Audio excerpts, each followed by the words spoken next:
Okay, welcome to your Tree of Life Technology Facebook group. We thank you for gifting your presence in this ceremonial space.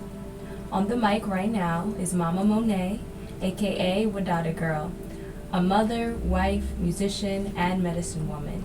And today I'm here with Afari, aka Wadada Boy, the lovely father, husband, plant medicine doctor, and ceremony pilot himself.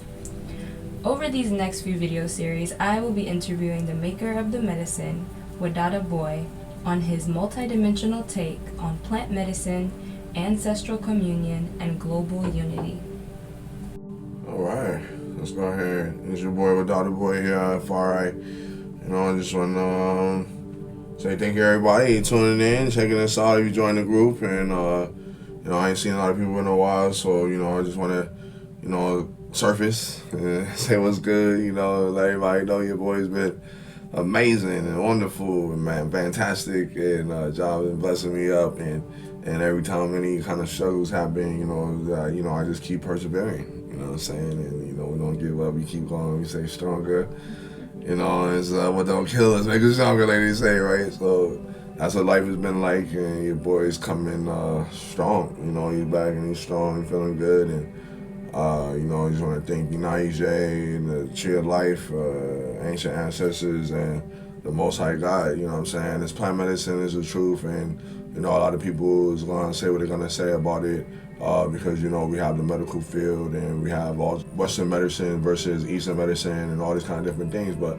the reality of it is that we want to educate ourselves to the totality of things. We don't want to limit ourselves, to one thing. So it's important for you to check this out for yourself. I say, this is something for all people. But, as a black man myself, I tell you, if you're a black man or woman, you need to go ahead and make sure that you check this out for yourself, because a lot of people out here, willing to go check things out, and we ain't really did nothing for ourselves too in that way, kind of just clinging to the old ways. And, there's a lot of blessing in tradition, but there's a lot of blessing in the modern world. And while the same thing goes for Western medicine and science, while there's a lot of good things there, there's also a lot of good alternatives in the plant world. All that stuff come from the plant world, and so, that's what it's about. Let us dive into, the plant technology, into the body technology as well, and talk about how this plant technology has the ability to activate the body's technology, and that the body itself really is technology. We want to be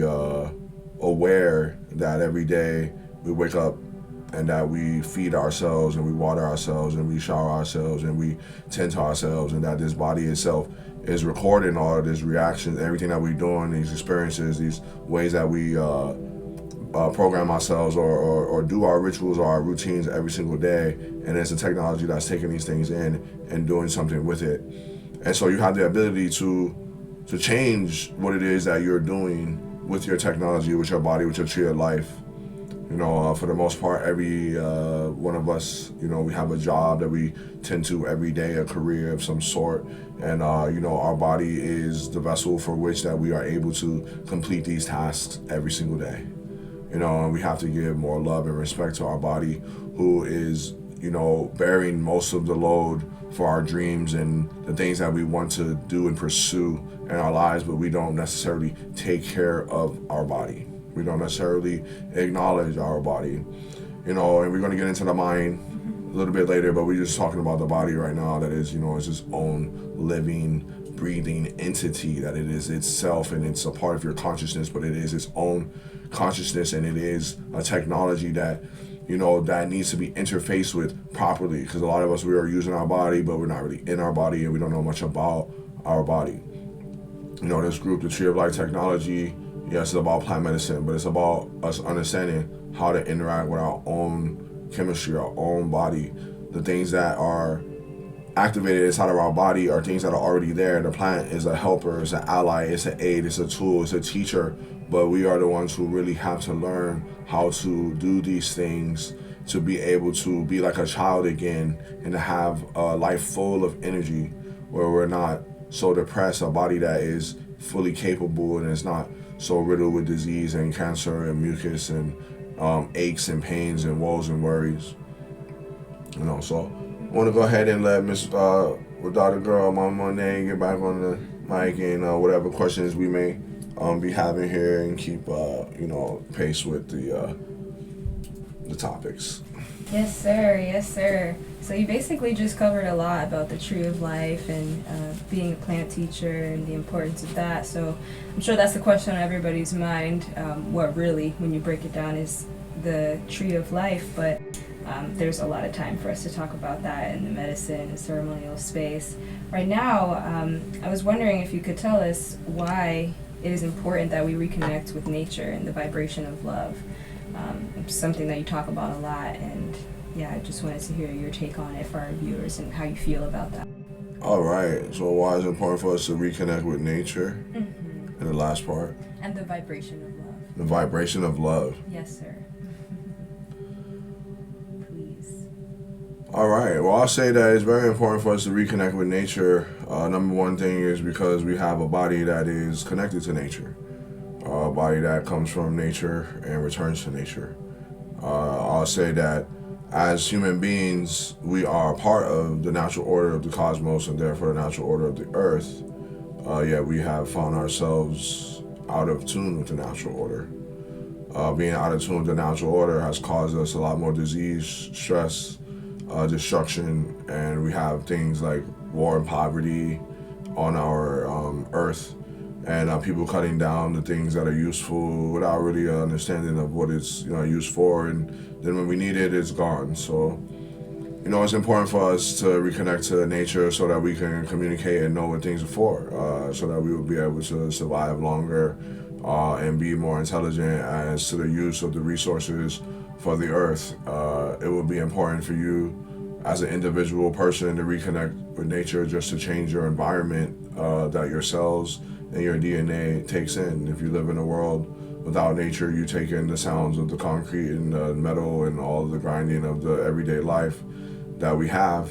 And so it's really important for you to get back to nature so that you can begin to feel that vibration. And then, yes, you will remember love, the real love, the unconditional love, that our Creator has for us as beings that were created, creatures, children, however you want to call us, but that we are children of creatures that were created, and we have parents, ancestors, and all the way back to a supreme divine creator that created all of us.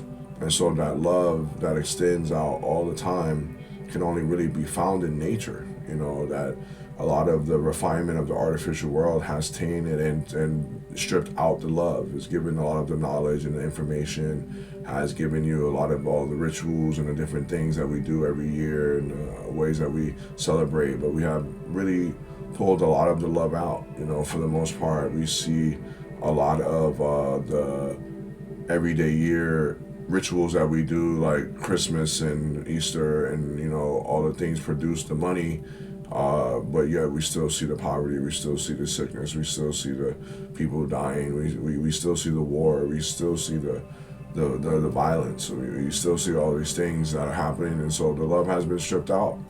And maybe there are people who feed the poor, but for the most part, the poor are being fed poisonous food because we are so lost about what it is that we are really feeding, that we might be not really even feeding people food, that we don't know what even comes out of the stores. We didn't grow any of it ourselves, and we weren't with nature. We don't know anything about it, and so what we're given is not really a good deed. It's not really feeding the poor. It's not really helping charity.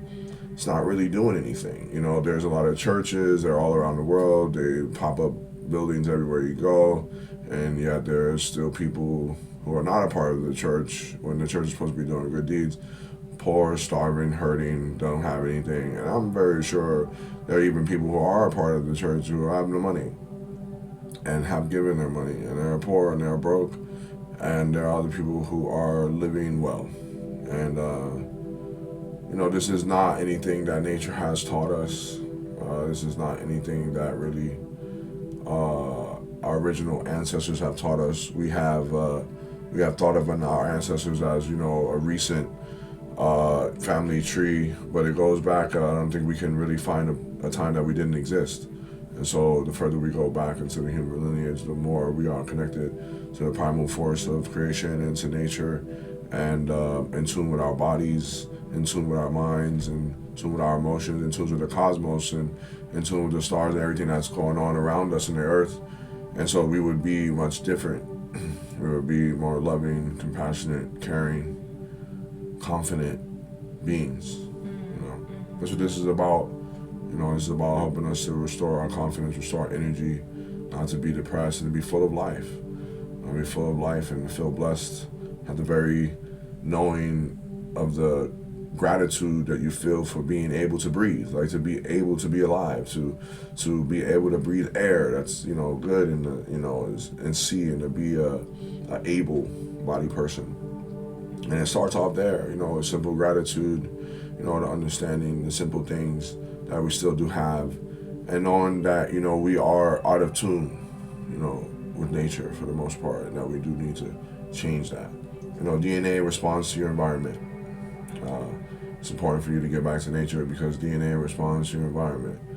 And if your environment is a natural thing, it will show you and your side of yourself and things about you that are connected to this earth, to this nature, to this cosmos.